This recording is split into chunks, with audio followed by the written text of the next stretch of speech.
बीच एक और बड़ी खबर सामने आ रही है, जहां पर स्टेट इलेक्शन कमीशन ने ओबीसी कमीशन की रिपोर्ट पर सरकार को पत्र लिखा है। बड़ी खबर, जहां पर पंचायत मतदाता सूची के संशोधन में 3% से अधिक की बढ़ोतरी दर्ज की गई है। जम्मू कश्मीर में अंतिम मतदाता सूची 20 मई को की जाएगी प्रकाशित। स्थानीय निकाय चुनावों के लिए भी ओबीसी कोटे पर फैसले का इंतजार है। पूरी खबर आपको बता दें, राज्य चुनाव आयोग ने जम्मू कश्मीर सरकार को ओबीसी कमीशन की रिपोर्ट को लागू करने के संबंध में पत्र लिखा है, क्योंकि पूरे केंद्र शासित प्रदेश में पंचायत मतदाता सूचियों का संशोधन कार्य पूरा होने वाला है। राज्य चुनाव आयुक्त शानमनु के अनुसार पंचायत मतदाता संशोधन प्रक्रिया में मतदाताओं की संख्या में 3% से अधिक की शुद्ध वृद्धि दर्ज की गई। अधिकारियों के अनुसार लगभग 2 महीने तक चली संशोधन प्रक्रिया के दौरान लगभग 4% नए मतदाता जोड़े गए हैं, जबकि मतदाता सूचियों से लगभग 1% नाम हटाए गए। अंतिम मतदाता सूचियां 22 मई को प्रकाशित की जानी है।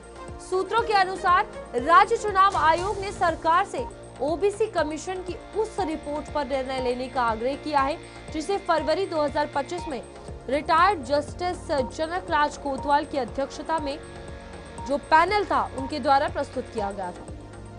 ये रिपोर्ट स्थानीय निकायों में अन्य पिछड़ा वर्ग के लिए आरक्षण से संबंधित है। अधिकारियों ने स्पष्ट किया है कि जब तक सरकार ओबीसी आरक्षण संबंधी सिफारिशों को लागू करने पर कोई निर्णय नहीं ले लेती, तब तक पंचायत और नगरपालिका चुनाव नहीं करवाए जा सकते हैं। अब ये आरक्षण का मुद्दा एक बड़ा मुद्दा बनता हुआ नजर आ रहा है और इसमें देखने वाली बात होगी कि आगे क्या सिचुएशन बनेगी। फिलहाल ओबीसी कमीशन की रिपोर्ट लागू करने की बात कही गई है और इससे क्या संकेत मिलते हैं ये भी आपको बताने की कोशिश करेंगे। फिलहाल यहाँ पर जम्मू कश्मीर में अंतिम मतदाता सूची की अगर बात की जाए तो 20 मई तारीख जो है वो तय कर दी गई है। चलिए, हमारे साथ विनोद जी वरिष्ठ पत्रकार जुड़ चुके हैं। विनोद जी, सवाल यही रहेगा, जो अंतिम सूची जारी होनी है उससे पहले 3% नाम जुड़ना, 1% नाम घटना, रिपोर्ट पेश करना, इसको ओवरऑल कैसे राजनीतिक अड़ंगा ये समझ रहे हैं आप जो बन रहा है?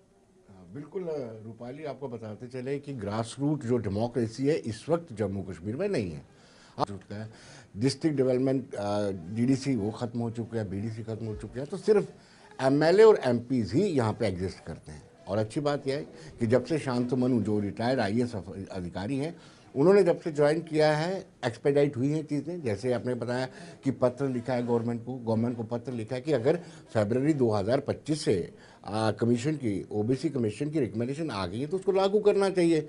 अगर वो जब तक वो लागू नहीं करेंगे रूपाली, तब तक इलेक्शन नहीं हो सकते हैं। तो मुझे लगता है कि एक और पड़ाव जो है शांतमनु ने एक और बड़ा कदम उठाया है ताकि गवर्नमेंट जल्द से जल्द इसको लागू करे रिकमेंडेशन को, ताकि आगे इलेक्शन हो सके। यहाँ पर पंचायत और नगरपालिका की अगर बात करें, किस तरीके से आपको लगता है कि आरक्षण लागू कर देना चाहिए ना, क्योंकि यहाँ पर बड़ी बात यह है कि सामाजिक और राजनीतिक बदलाव जो है वो भी देखने को मिलेगा बड़ा इसके बाद। डेफिनेटली ओबीसी वर्ग चाहता है कि उनको पॉलिटिकल रिजर्वेशन मिले और नहीं मिल रही है, तो इसके लिए कहीं ना कहीं गवर्नमेंट रिस्पॉन्सिबल है।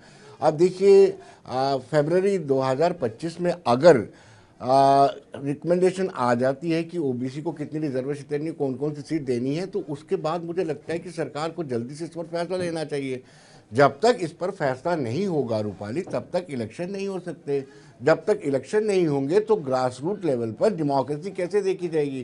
तो आप इससे अंदाजा लगा सकते हैं कि जल्द से जल्द इस पर फैसला लें। ठीक है विनोद जी, बहुत बहुत शुक्रिया ज्वाइन करने के लिए।